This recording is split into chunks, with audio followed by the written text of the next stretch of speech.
Hi friends, ఇప్పుడు time అయితే night మధ్యరాత్రి దాటింది 2 కావస్తా ఉంది. మీరు చూస్తూ ఉన్నది నిజమే. నేను ఇక్కడ గోడకు తల ఆనించి ఒక వీధిలో సీసీ రోడ్ మీద ఇక్కడ పడుకొని ఉన్నా. నేను ఇదంతా ఎందుకు చేస్తూ ఉన్నానంటే, చాలామంది అనాథల్ని, హోమ్లెస్ పీపుల్ని, చిన్న పిల్లల్ని, మైనర్లను, బాలురు బాలికల్ని కూడా మనం చూస్తూ ఉంటాం. వాళ్ళు ఎవరు లేక, వాళ్ళని ఆదరించే వాళ్ళు లేక, రోడ్ల మీద, ఫుట్పాత్ పైన పడుకొని ఉండటం, బస్ స్టాండ్లో, రైల్వే స్టేషన్లలో ఇక్కడ ఖాళీ స్థలం దొరికితే అక్కడ పడుకొని ఉండటం మనం చూస్తూ ఉంటాం. నైట్ జర్నీ చేసేటప్పుడు ఇంకెప్పుడు వాళ్ళని దోమలు కుడుతూ ఉంటాయి. వాళ్ళకు తాగటానికి నీళ్ళు ఉండవు, తిండి ఉండదు, ఏముండదు.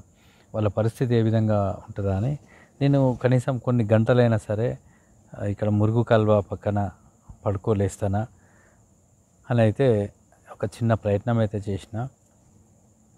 నేను ఈ ప్రయత్నం చేస్తూ ఉంటే జీవిత సత్యాలు, అసలు గంటల్లోనే నాకు జీవితం అంటే ఎట్లా ఉంటుంది, బాధలు ఏ విధంగా ఉంటాయి, లాంటివి చాలా విషయాలు అర్థమైనాయి.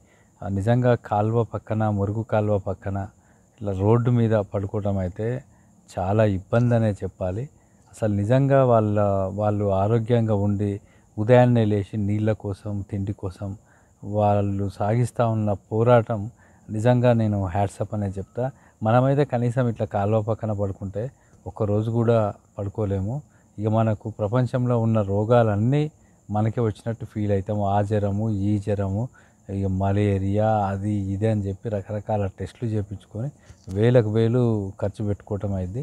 అంతెందుకు, మనం ఒక రూమ్లో పడుకుంటేనే ఏదో ఒక కాయలు ముట్టించుకొని, లేదా ఒక లిక్విడ్ ఏదైనా దోమలు మస్కిటో లిక్విడ్ ప్లగ్లో పెట్టుకొని ఫ్యాన్ వేసుకొని పడుకుంటాం కదా. అయినప్పటికీ ఒక చిన్న దోమ సౌండ్ వినిపించినా మనకు నిద్ర పట్టదు.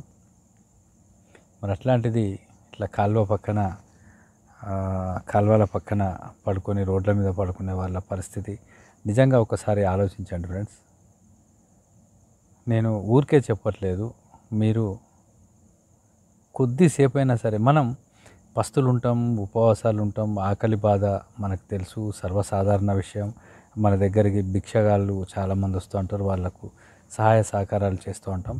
హోమ్లెస్ పీపుల్ గురించి మాత్రం తప్పకుండా ఆలోచించండి. వాళ్ళకు చేతనైన సహాయం చేయండి.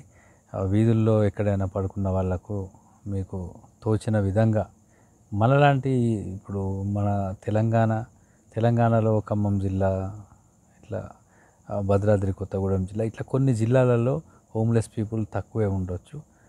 భాగ్యనగరం, హైదరాబాద్, వరంగల్, ఖమ్మం ఇట్లాంటి ప్రాంతాలలో హోమ్లెస్ పీపుల్ చాలామంది ఉంటారు.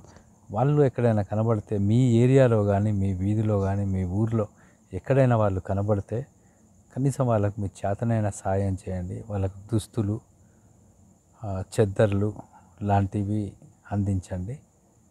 పరిస్థితి ఎంత దారుణంగా ఉంటుందంటే, ఇట్లా కొన్ని గంటలు ఈ కాలువ పక్కన, ఈ రోడ్డు మీద ఇక్కడ పడుకొని చూస్తే నాకే అర్థమైంది. థ్యాంక్ యూ ఫ్రెండ్స్, మీరు ఈ వీడియో చూసినందుకు. తప్పకుండా మన ఛానల్ను కూడా మీరు సబ్స్క్రైబ్ చేయండి.